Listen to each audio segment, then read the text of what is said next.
അസ്സലാമു അലൈക്കും വറഹ്മത്തുള്ളാ. സുഹൃത്തുക്കളെ, ജീവിതത്തിൽ പ്രതിസന്ധികളും പരീക്ഷണങ്ങളുമൊക്കെ വരുമ്പോൾ അതിനെ നേരിടേണ്ടത് എങ്ങനെയെന്ന തിരിച്ചറിവില്ലാത്ത ഒരുപാട് മനുഷ്യരുണ്ടാവും. അങ്ങനെ ഒരു കുടുംബത്തിൻ്റെ ചിത്രമാണ് മുന്നോട്ട് വെക്കാനുള്ളത്.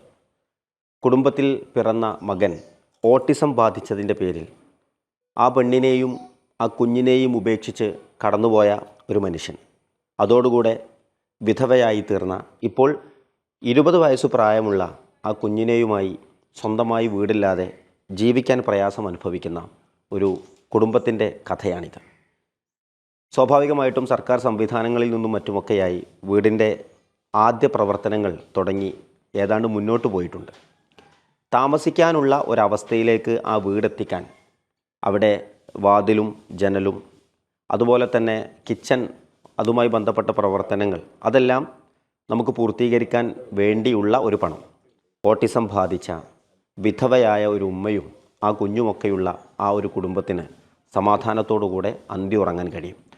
നമ്മുടെയൊക്കെ ജീവിതത്തിലേക്കൊന്ന് ആലോചിക്കുമ്പോഴും ഒന്ന് തിരിഞ്ഞു നോക്കുമ്പോഴുമൊക്കെയാണ് എത്രമാത്രം വലിയ അനുഗ്രഹത്തിലാണ് നമ്മളൊക്കെ ഉള്ളത് എന്ന് നമുക്ക് മനസ്സിലാക്കാൻ കഴിയുക. ഇങ്ങനെയുള്ള ഏതെങ്കിലുമൊക്കെ അസുഖം ബാധിച്ച ഒരു കുഞ്ഞ് നമ്മുടെ വീട്ടിലുണ്ടെങ്കിൽ അതെത്രമാത്രം വലിയ പ്രതിസന്ധിയാണ് ഒരു മനുഷ്യൻ്റെ ജീവിതത്തിലുണ്ടാവുക, ഒരു ഉമ്മയുടെ ജീവിതത്തിലുണ്ടാവുക. മാത്രമല്ല, പിതാവ് ഉപേക്ഷിച്ച് പോവുക കൂടെ ചെയ്യുമ്പോൾ എങ്ങനെയായിരിക്കും ആ കുടുംബത്തെ ആ മാതാവ് പോറ്റിക്കൊണ്ടിരിക്കുന്നത്. അതുകൊണ്ട് നമ്മുടെ ഒരു കുടുംബത്തിൻ്റെ പ്രയാസം പോലെ തന്നെ ഏറ്റെടുക്കേണ്ടുന്ന, കണ്ണീരിൽ കുതിർന്ന ഒരു ചിത്രമാണ് നിങ്ങളുടെ മുമ്പിൽ പങ്കുവച്ചത്. വളരെ പെട്ടെന്ന് തന്നെ നമുക്ക് സ്വരൂപിച്ച് ആ കുടുംബത്തിന് സമാധാനത്തോടുകൂടെ അന്തി ഉറങ്ങാനുള്ള ഒരു വഴി ഉണ്ടാക്കണമെന്നാണ് നമ്മൾ ആഗ്രഹിക്കുന്നത്.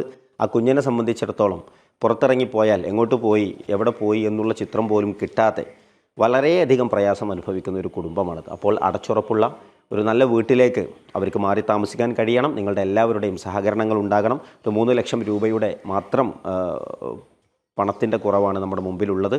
അതെത്രയും പെട്ടെന്ന് സ്വരൂപിച്ച് നമുക്കവർക്ക് വീട്ടിലേക്ക് ഒരുമിക്കാനുള്ള ഒരവസ്ഥ ഉണ്ടാക്കണം. എല്ലാവരുടെയും സഹകരണം ഉണ്ടാകണം. നാഥൻ അനുഗ്രഹിക്കുമാറാവട്ടെ.